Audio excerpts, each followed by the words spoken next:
movement of deinstitutionalization in Hungary and in this area, I mean mostly in Eastern Europe. First of all, about this place. Misha is the leader here. He will say, or Krista or Dalma, they will tell more about it, but basically we are in a clubhouse. It's a daycare center for people with mental health problems, run by the Soteria Foundation. So this is an NGO which is taking over the responsibility from the local government. They have been working since, at least this clubhouse has been working since 2001, so it's already 11 years experience. And about myself, I'm a social worker, and a bit similar to the British system, we have a profession called expert of social policy, and this is my second profession. And I used to work here. I had been working here for 12 years. I was the director of the Soteria Foundation, but in the last 10 years I have been teaching at the university, so I am more into the lectures, lecturing and research. And my main field is mental health, and especially the community-based services. In this area, the mental health reform, the institutionalization movement, and somehow that this place represents a lot about the mental health reform in Hungary. So just feel free to interrupt me anytime if you have a question or something like this. Since this is not a formal presentation, first I expected something like a large room with a lot of people, but they said you will be divided into small groups and you visit here, so such way we can, let's have a conversation, okay? So maybe let's talk about this mental health system and the reforms, and what the reforms exactly means here.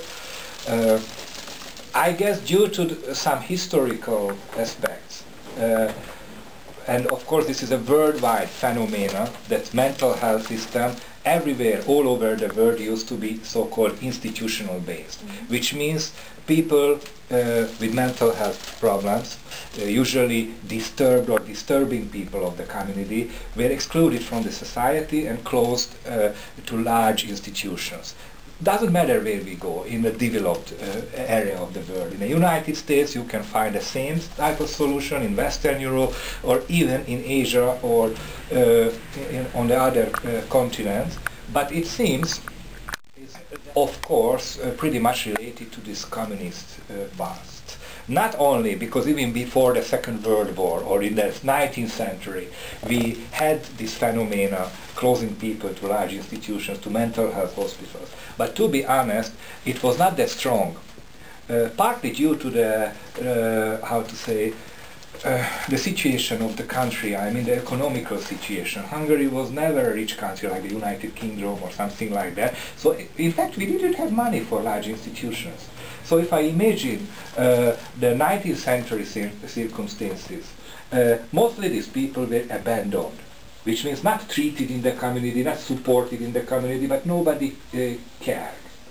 It means that many of them were beggars on the street, walking around, just like homeless people, wandering all over the country. And there were, if there were anything, there were large institutions.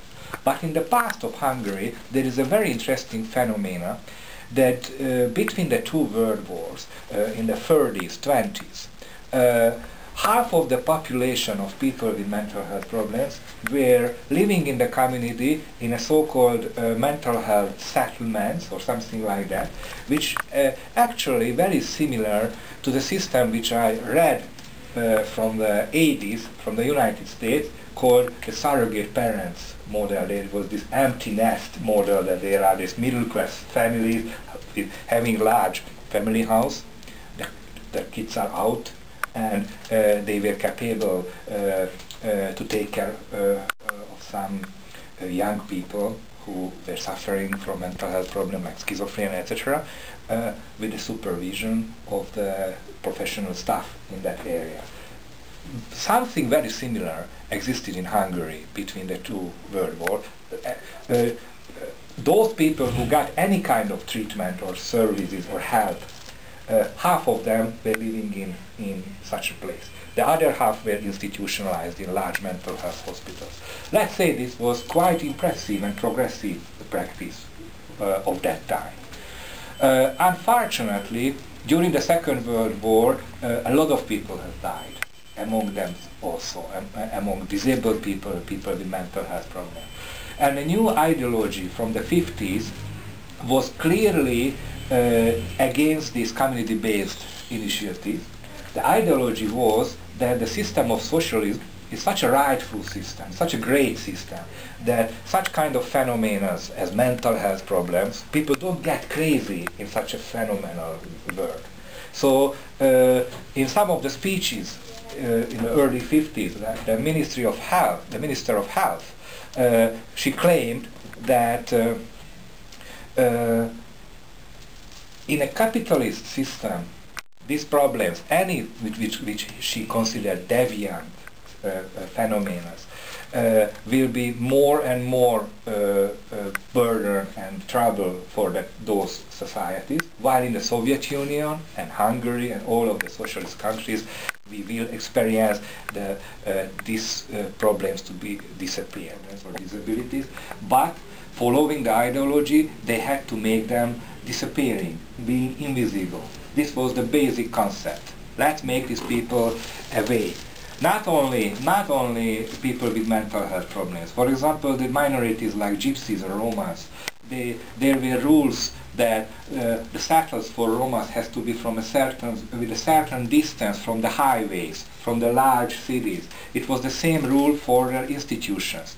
Nowadays, which means 60 years after, and even 20 years after the so-called system change, when the democratic changes have happened in Hungary, we still can find these institutions, and I have to emphasize that the mainstream of the treatment and the services are still large institutions.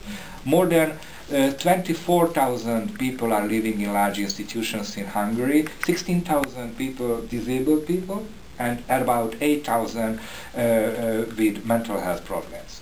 Majority of the budget which we spend on these people are going to the large institutions. It's about 95%. So if I have to describe the characteristic of the service system in Hungary, it's strictly and basically institutional based. It's like a heritage from the 50s. The circumstances are some better because in the last 10 years they had to spend billions of forints to restructure, reform, modernize these institutions, but the basic phenomena, the majority of them are very far away, 200, 300 kilometers away from the capital, for example. One of the largest institutions has like 750 beds in the western border of Hungary. This is again very typical to have these institutions on the borderline because that area is usually out of everything. You can find institutions in settles which are in fact not on the map. So you can't find them, even if it's a small village and it's outside of the village. Definitely the statistics says that this is a one-way ticket.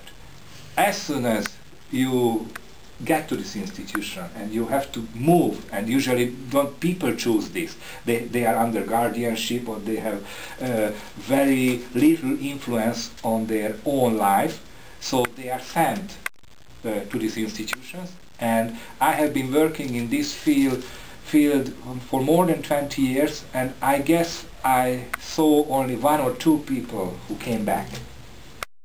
So this is the last station. It's not like some institutions are called rehabilitation center, but I think this is a hypocrisy because it has nothing to do with rehabilitation. Once you get in, you will remain there for decades. Some people are living there for let's say 20 years, 30 years. So this is a lifetime. This is a long-term care, as professionally they describe. If there is any kind of rehabilitation, actually the rehabilitation aims how to maintain a better life within the institution and not about how to have an independent life in the community. So, of course, this is just me. If you ask me and my opinion, that these kind of large institutions are in themselves creating a very serious human rights issue. So it's not like these are good services and at times some bad things are happening inside and this is like an occasional, let's say, abuse or something like that. No. By definition, the basic activity of the large institution is against the basic human rights of the people because they are forced to be excluded from the community and under the title treatment or any service, social service, social work, nursing or anything, it doesn't really help them to recover. It helps them to survive in a place which is, let's say, not the best place for them, in my opinion. Even if the story is like 50, 60 years old, this is the current situation also. So you are here, but don't imagine that you can find places like this at every corner, and majority of the people can reach a clubhouse like this or any kind of community-based service. It's very occasional that where you can find. We are in Budapest, which is the most developed part of the country, but if we go to the countryside, hardly you can find any place like that. So about, yes? So the institutions are run by the state? Yeah, actually until last year they were maintained by the so-called county governments. This is reflecting to the structure of the Hungarian state. This is the central government, the county government, and there are the local government, these three levels. And the county governments were running typically the large institutions. From this year, the state took over the responsibility, but it doesn't mean that any real change for these institutions. Is just the authorities are now in Budapest and let's say the administration of this place, I don't know, it's totally messed the entire change, but it has nothing to do with the reforms or something like that. But yes, this is state-run institutions mostly. Basically, if you just read the law, it says this is a housing service, so this is something like a hotel you choose, because you have the right to get some help from the community, and this is a long-term care. But in fact, if we, for example, if you make a research that who exactly live in large institutions, you will find that majority of the people are under guardianship. If you are under guardianship, it means that your signature maybe is a nice artwork, but not a legal action.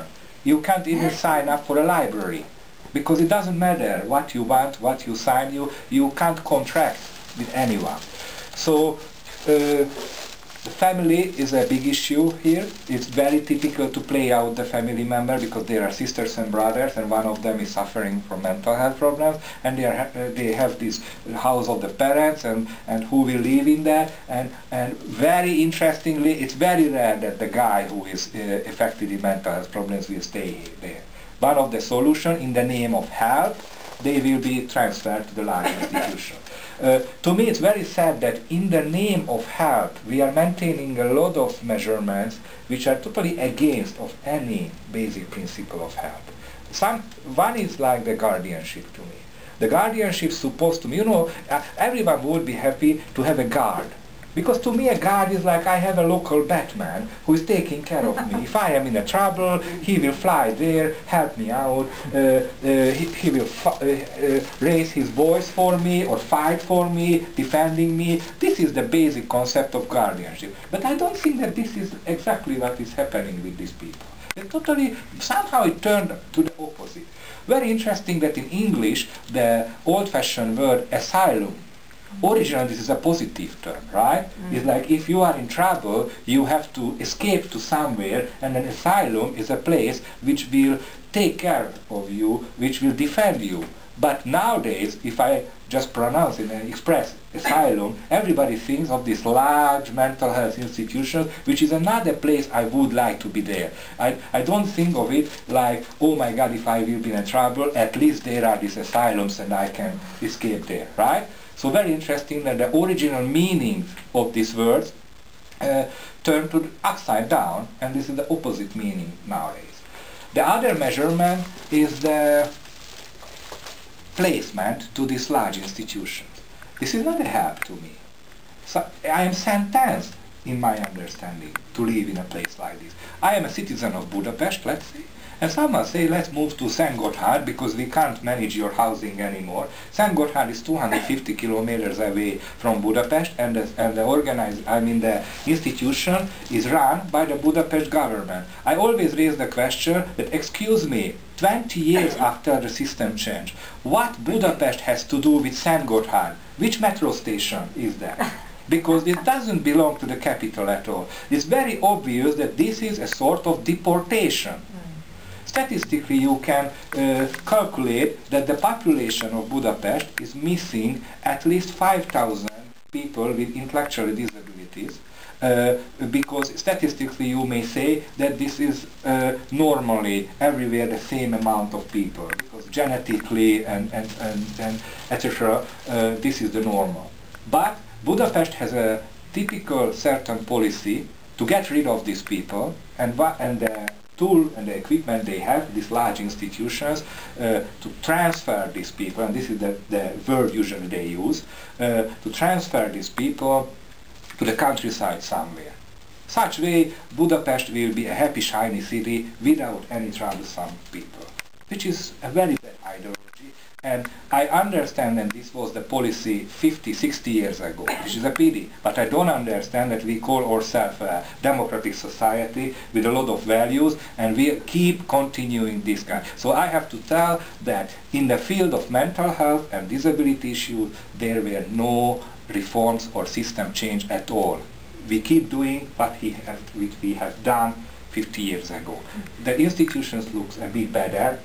They are not that bad anymore. They don't look like in the 50s. But even if the doors are golden, the beds are very comfy, it doesn't mean that they are a real citizen of the society living among us. To come out of an institution if they're not under guardianship.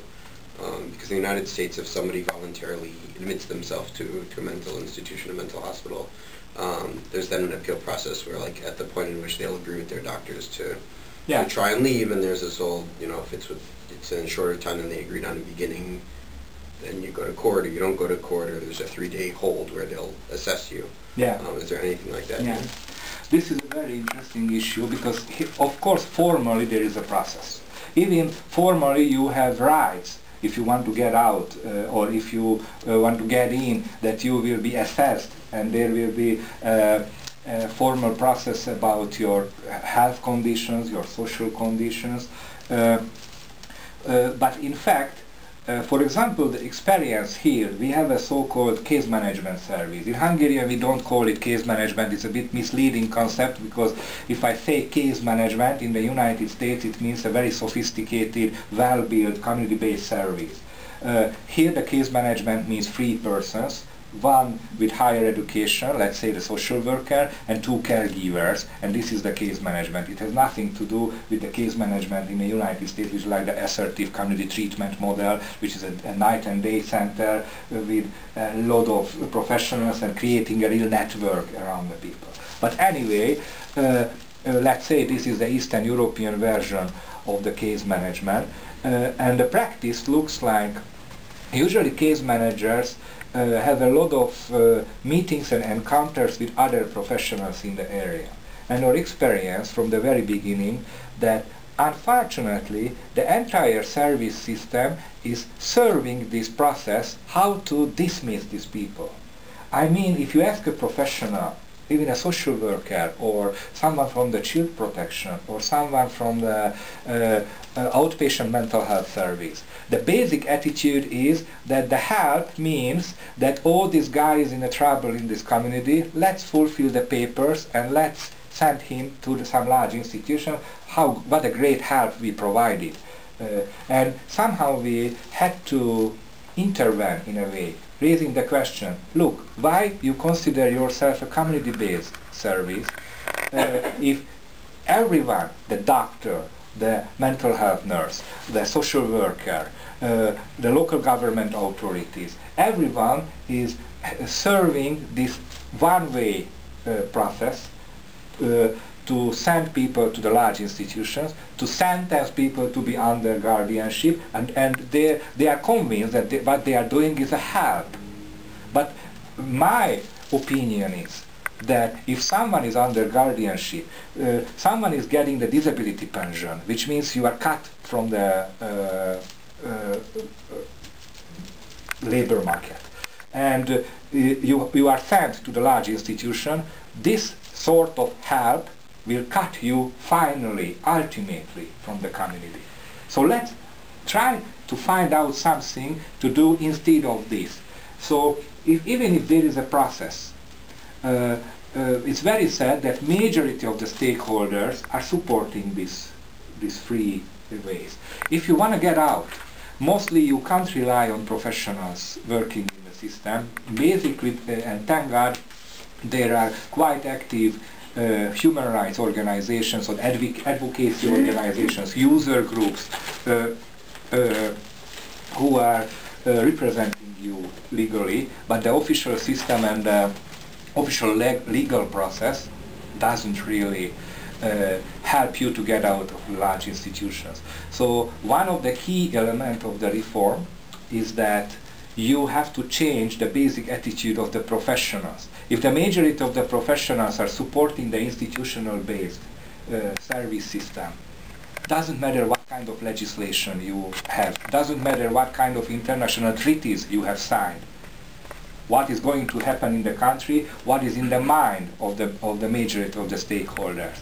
That's why I think that the activity of NGOs like this, or the education, or any public awareness campaigns, or anything which is slowly changing the attitude is very important. I wish to sit in a circle of professionals when one day we are discussing a case, the topic will be about how to help this guy to remain in the community instead of how to send him or her to some institutions. I'm not sure if I understand the question, but the question is you have some money. You mean you ask about the private system or something like that? Is there a demographic that's more represented disproportionate, like that there's more, that there's more of one group?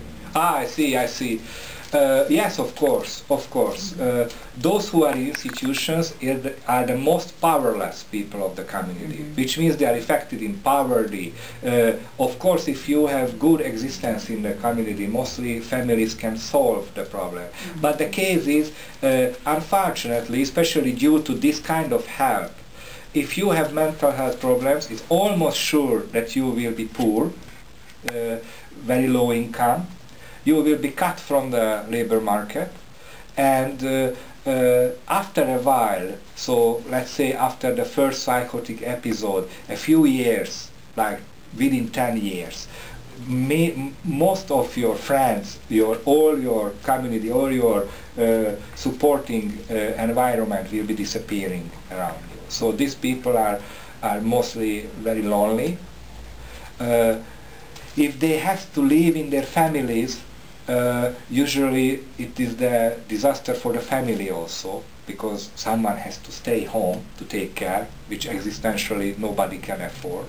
So those people you can find in an institution are most likely in every sociological aspect the losers of the society. But on the other hand, it's very interesting because even if you are rich in Hungary, you can't have a high quality service or something like that because basically it doesn't exist. Any kind of service system. And we still have this one-dimension system. It's you described very well. You go to the institution or you are abandoned, which is not a real option. I usually describe for people who are not in this field, imagine the public transportation, the only vehicle you have is the helicopter, which is definitely a vehicle, Is it even possible to have a transportation with that? But this is one of the most expensive solutions. It's totally nonsense to go from the Astoria to the Blaha Luisa Square by helicopter, but physically possible. Better than nothing, you may say. But the real question, why don't you invest into a tramway or a bus? So why is that we have the worst by results, most expensive by finance, and legally, I mean from a human rights perspective, is a disastrous system? Why we can't make the step to change, to reform this system, having a lot of community-based services and getting rid of this heritage of the 50s or something like that? So I know in the U.S. a lot of the deinstitutionalization that happened came as a result of like exposés or like people just starting to take more notice of the conditions in these places. So I'm wondering if, two questions. One is, what is like the general feeling of Hungarians about these places and the system? And two, like, have there been people sort of trying to show more, I don't know, you said that they're better now, but still, like, trying to show personal stories of people who are in the institution? Actually, let's say the public opinion is a very interesting. There was a very, how to say, good story which describes very well the basic attitude of the Hungarian people. 1997, which was like 15 years ago, there was a village of, let's say, 2,000 people, where there is an institution for intellectually disabled people. And the staff participated in some conferences, or I don't know, that they decided to change their system. They have an institution for 150 people, and they decided to buy family houses within the village and to have 10 for the first 10 people to move out. But unfortunately, or maybe we may say fortunately, that year was an election year, and local elections for the next autumn, and a very strong resistance they experienced in the village. People became hysteric. They created even a like a, how you call it in English when they vote, but there's not an election, but it's like referendum. Yes, thanks. It's a local referendum about this. It was very interesting legally because the referendum was illegal. The court said that in Hungary this is the freedom of the for everyone to choose the place they live. When you move to this village, you didn't have to ask the permission of anyone to move here. Why you think that you delegate yourself the right, that you have the right to vote for disabled people to live in the community or not? Maybe there were people who would say before that you are not welcomed here, and we would defend you. This is the thing. But anyway, they made the referendum, and majority, like 90% of the voters say that we don't want these people in the community. The institution staff organized that their users were waiting people with a flower in front of the door at this referendum day, and they rejected. They didn't accept, and etc.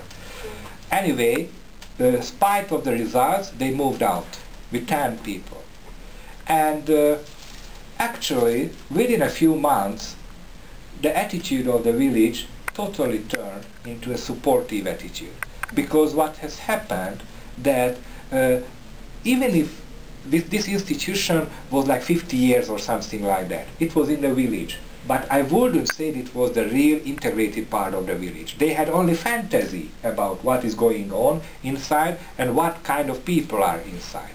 Immediately these people moved out. First they even didn't greet them. So they said good morning and no good morning back.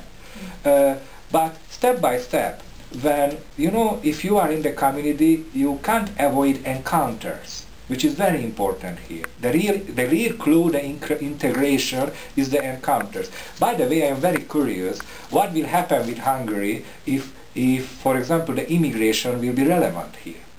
Because here seeing people from different races is totally an issue like in the 50s in the United States, that only for white, the pub or something like that. And but how you can change it? With a very obvious legislation, which in this story is very obvious that the court was clear. Doesn't matter what you think, doesn't matter what is your public opinion, you don't have the right to exclude people from the community as you didn't have the right. I mean, you didn't suffer from the same discrimination when you moved here. On the other hand, the disabled guys were going to the grocery store, were queuing in the same line, and nothing has happened. These are not demons, and it's not a devilish something.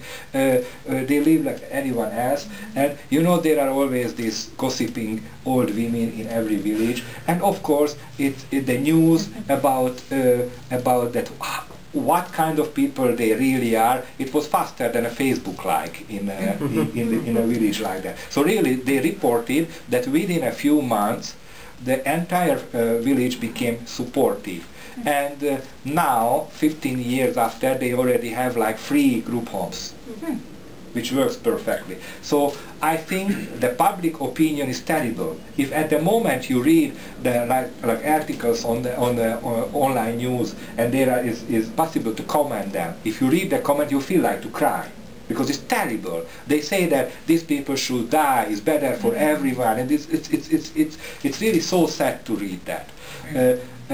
But on the other hand, I am optimistic because there is no real encounter in the community. One of the consequences, if for 50 years, or let's say 150 years, you systematically remove people from the community, which means the phenomena of craziness, which is a social phenomenon, it's not a medical term, which is a way of existence, but it doesn't exist as it is in the community.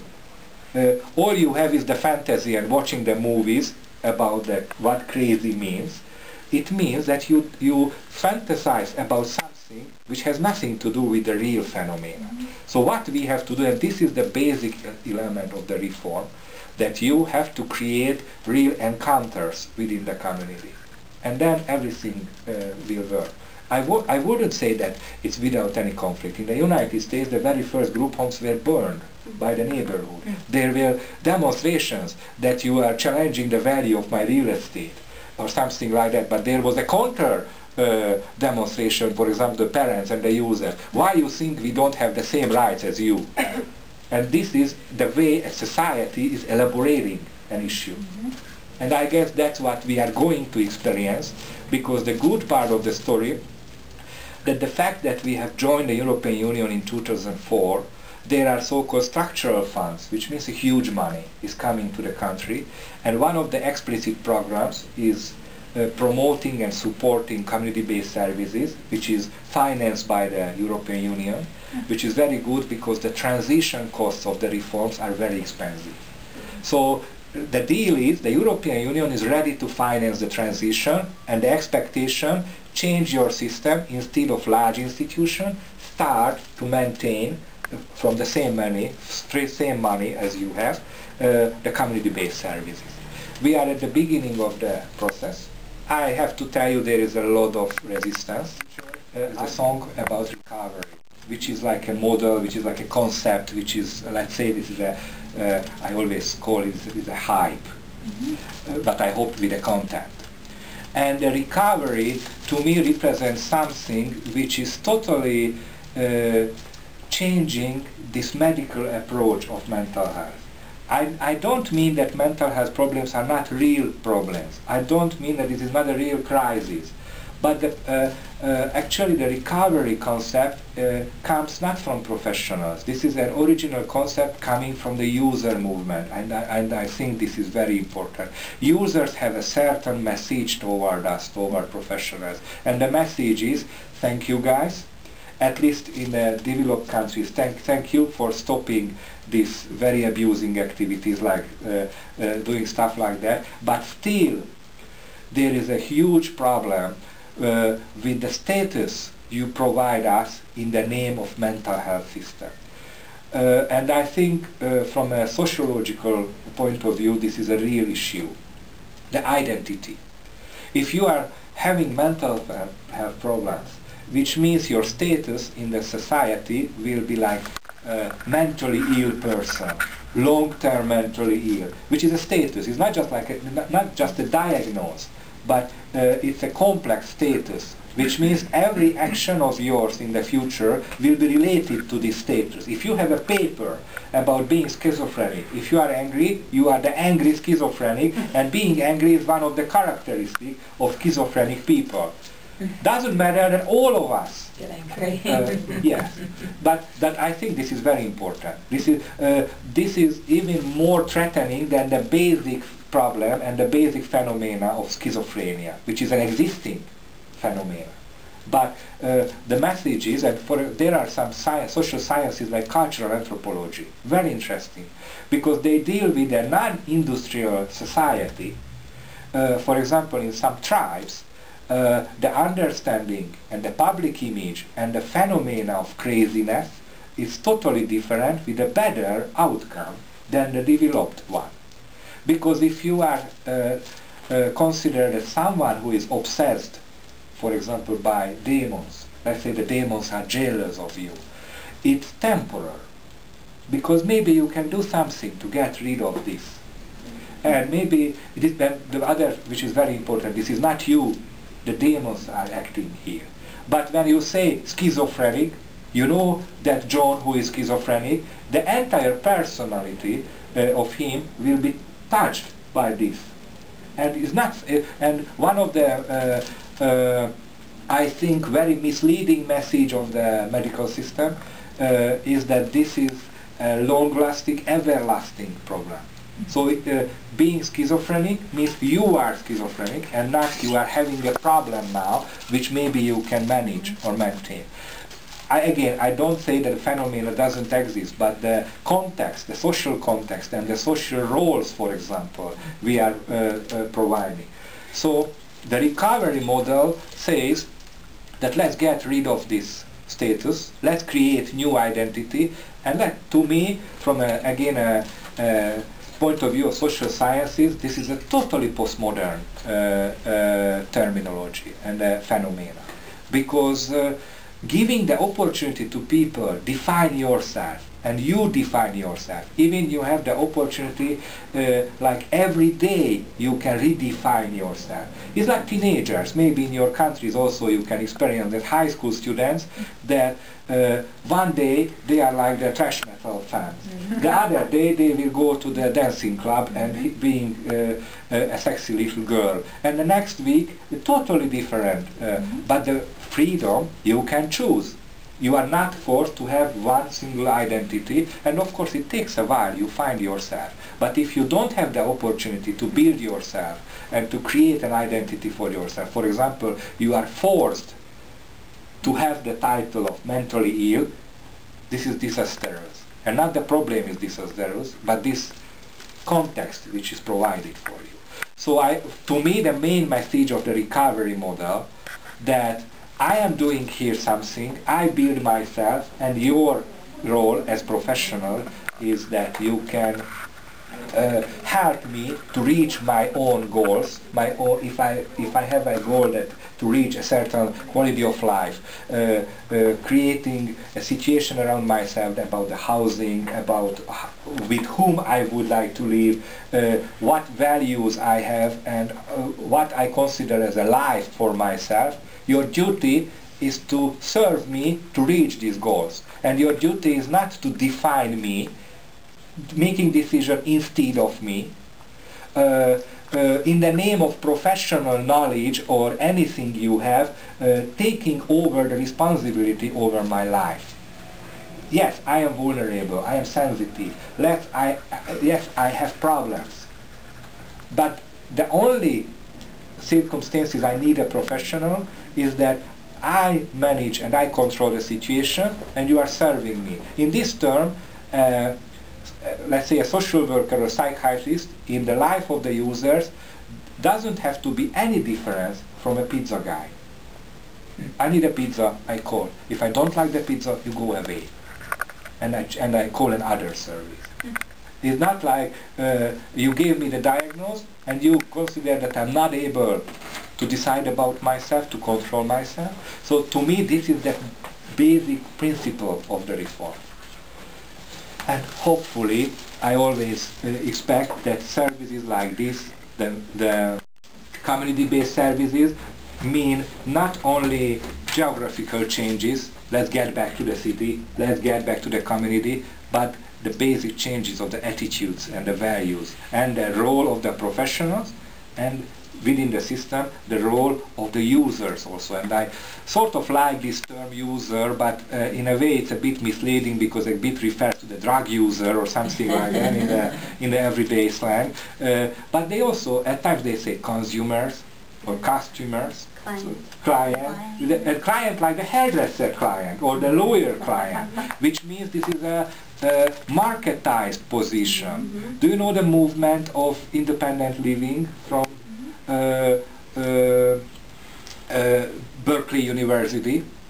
And they had a great activity, and they created the circumstances where disabled people were served by professionals, led by the users, and served as like a cleaner lady, like a counselor or something like that, which totally designed the entire service system. So shiny.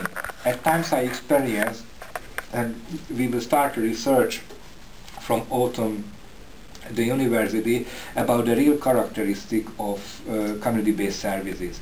Because at times I am afraid that and all over the world, the new community-based, new generation of community-based services are rather, how to say, bringing this clinical attitude into the community, creating small clinical settings in the name of community treatment, instead of deliberating the entire process and creating a new, very new attitude and atmosphere for recovery.